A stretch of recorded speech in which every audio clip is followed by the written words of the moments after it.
as usual. Stay triggered. Pew pew, pew. Welcome back to Veracity Trigger, where strategy's so good, it'll make angels cry. How's it going, everybody? We are going to go ahead and do a startup event. This is going to be a startup for all new players that want to play Brigandine. They want to play this particular game right here. And I'm going to show you in the simplest steps possible how to play it, how to be proficient, and I'll have some advanced videos coming up later. But let's just get started in the basics so you kind of understand what this is about, and so that you can have a good firm grasp as to knowing what you need to do. Get a new game going there. Alright, so we are just going to do the basics. There's a lot of stuff here. You can do a training tutorial mode if you want to go through that, or you can just listen to me and I'll give you all the good tips here and go from there. So this is the main mode. That's the screen we get. Essentially, if you want to know what this game's about, mostly you're trying to conquer the land, and then there is a boss fight at the end, which is either one god or another. You got to fight one of the two. That's essentially what you're doing with this game. There's a lot of strategy involved, and then inside those strategy events there are tactics that are involved. I'm not going to show you all the story mode to it because I feel like I'd be spoiling you on that point, so I'm just gonna kind of skip ahead here. We're gonna go ahead and pick I could pick Norzalio, Republic of Gomol. We're gonna pick this one here. So confirm. Now that I'm playing this on the Steam version, it gives me a lot more optimization things. So we're just going to go ahead, and if you're just new to this game, just pick the easy mode here. We're going to pick easy right here. I know I typically never play easy. I play more challenged versions of this game. But for starters, for people that are just getting into this game, I'll help you understand this. There's a lot of extra text they throw at you. If you just want to watch this video, that's totally fine. If you want to go ahead and check out the guides, you can do that. I'm going to skip ahead of this guide here. Alright, so I'm going to skip this because this is all filler. This is something that you should do yourself, learn yourself. So here's the organization phase. You get two phases. Organize is to set up your monsters, so you have the armies and the teams you want to move around, and then to also organize them. So your fortification, like you would do in Risk, and your gaining of monsters and knights and all that happens in the organize phase. The attack phase is strictly for sending out your armies to attack. So we are in the organize phase here, and we're just going to cover that in this video, and then we're going to cover the next steps up in the other videos. So you've got a lot of different units here. Probably don't know what's good and what's not all that good. Well, basically, if you want to know what some of the heavies are, they look heavy, they look strong, you think they're a frontliner, they probably are a frontliner. Like, even though the Bronze Golem is not as good as a Red Dragon, it's still a frontliner. You can put in a frontline. Rocks, kind of frontline, kind of squishy, but as you play, you'll get to know. And I'll make a separate video for what are tanks and what are not tanks in a later video. I'll go over all that later. Here's a tank, obviously. Here's another tank, the Giants. Giant class is the upgraded version of that. And you got your knights here, and your knights can be different classes. You know, basic knights or rogues or something like that. Frontline guys. There's knight there too. Wizards, not frontliners. Backline mages. Her Rose Knight Eliza is a frontline knight, although she does have a lot of backline usage.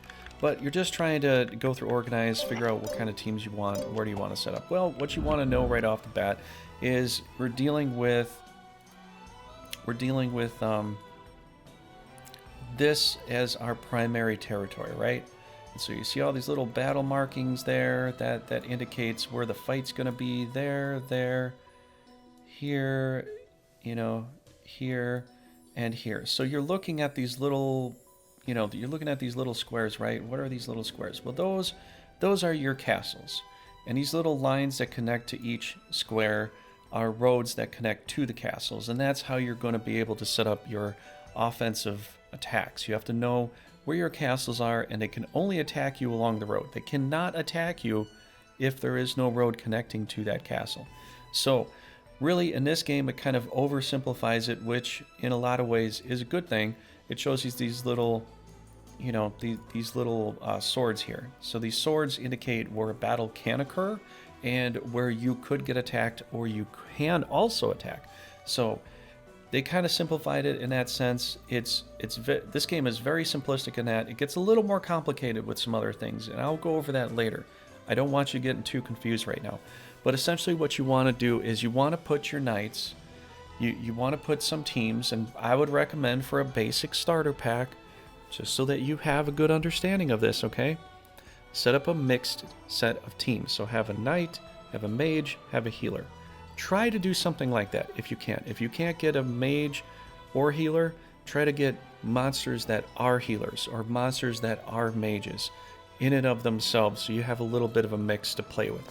So what do we have to do right off the start? Well, because there's battlegrounds there, we have to go and defend this castle that I'm circling here.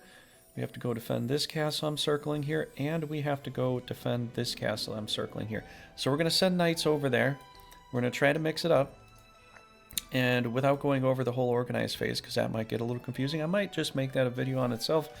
We're going to go ahead and see what we got there to begin with.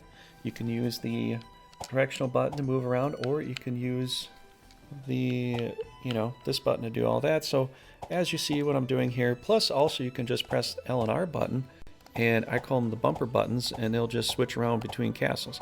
Now, right now, they're only going to switch between castles that you own. So that's good in the beginning. Later on, it might get a little confusing. So let's just go ahead and look at what we got here. All right, so we want to set up a team here, just a basic team, not get too complicated, not too convoluted. We got a knight here, and we got a bard. What's a bard? Well, bard's kind of support, but you can make them into a mage. This is what I like to do. I'll show you a little bit of classing here just so you get kind of an understanding here. So bard has protect spells and eventually gets thunder spells, more of an offensive, supportive kind of mage. It's an interesting class. It works for some characters, not for all. But what I'm going to do for this is I'm just going to go ahead and turn it to a cleric, which is a basic healing stance. And as you see, she does a little Sailor Moon class change without, all the extra stuff. And yeah, so now we are a cleric and we have heal spells, heals and cures. You kind of want to want that. You're going to want that. Another thing about the knight class that I love a lot, that if you didn't know, they usually do always come with a heal spell. So knights, all knights in a game of Brigandine, whether it's LOF, LOR, Grand Edition, whatever, they all come with a heal spell, which is great. So they can kind of work with a heal. You can put them in the front line, they can heal themselves up and all that. So you're kind of working with him in the front line, her in the back line. Let's get a mage here, right? Let's get some kind of mage to fill that role. So let's see. Okay, so Mua's a good mage. All right, we'll get him. We are going to go to move Mua, and now it says selected there. So you're going to see right up here on the top right. Most people don't even notice this at all, but you're going to notice this, and we want to move him over there. And so boom, his face disappeared and an arrow began here. Now with the other games, it was a little cleaner with being able to check location and understand kind of what's going on. But you can see right down here it says move, and you know who you moved. You're going to have to just double check and look at that if you need to know. So it's not going to show right here. Got to press down to go to the very bottom. My head's in the way, but it says Mua is moving, and that's kind of how we know. So it says destination Corwin on his move chart, and he's going to Corwin. So there you have it. So what we're going to end up with is a knight, a mage, a wizard, sorceress, whatever you want to call it. I don't really care what you call it. It's not a big deal. And a healer. A healer could be a bishop or a cleric class or something like that. So now we got that set up there. That's great, right? So then that's exactly what we want to do over here. So we have, let me get rid of the lines here. I got other videos I'm doing, if you didn't know. But here is a healer, and here is a frontliner. So here is your frontliner, and then we got your healer there. Let's check out our berserker, who is a frontliner. He doesn't heal, but he does a lot of damage, So he's going to be our frontliner, and then we got our bishop here, who has all kinds of heal spells, and that'll be great. So what we want to do for this Now this is just a tutorial for people beginning the game. If you're an expert, don't come at me, bro. I'll make videos for that if you want that. But this is just for beginners. I think a good way to play the game from my perspective, expert level of playing for many, many years, just to get a good feel. And if you want to change that as you get going forward, you want to do a totally different thing, that's fine. That'll be for kind of an expert mode video that I would probably do for that. But I think tank, mage, backliner, or maybe archer. Yeah, if you want to do archer, that's fine. That kind of works that way too. And then healer. So what we got here is we got loop heals, which are heals. They're dot heals, if you know what I'm saying. And then you got the heals, and eventually they get an area heal as you get up into an X class. And so what we want over here would be either an archer or a mage. So let's try to find somebody that's kind of appropriate to... Eliza kind of works as a frontliner and as a mage, so, you know, that can kind of work. And then you can also cross-class other people that you might think not be fitting for that. So we're going to move Eliza over here so that we can have that mage class kind of filled up. Now, you might run into some problems here. Now, this is another part of the video I want to talk about. You might run into some problems. You might not get that all the time. You might not have a good mix of everybody. So she's a dancer, which means she's kind of a front line. She's kind of a flanker, a little bit in between. She does have some ranged spells she can do, like Venom and stuff. Here's your frontline tank here. So she could kind of work for a mage class and a frontline. I know it's like, well, I'm trying to get the best I can. I know, but this is the point of this video. And you're not always... There's not a perfect stratagem. There's not a perfect setup for how you're going to get your knights and how you're going to be able to work them. Everybody's going to have a different opinion on things, and that's great. But you're not always going to have everything you're looking for. So if you want more of a ranged class and you're like, well, she's already there, she's proficient, let's change her over. Okay, let's make her a hunter. Now she's an archer. Now she's kind of like the mage class. She has free range attacks. The good thing about archers is it's always free range attacks. Unless you're doing certain skills, then that's a whole different thing. But there we go. We got that all set. We can't do... we don't have a whole lot of healers left, you know, that we can really find, that I already know. We don't really have a whole lot of healers left. But we do have another knight that does have some spells. So we got Kane here. Why don't we throw Kane over there?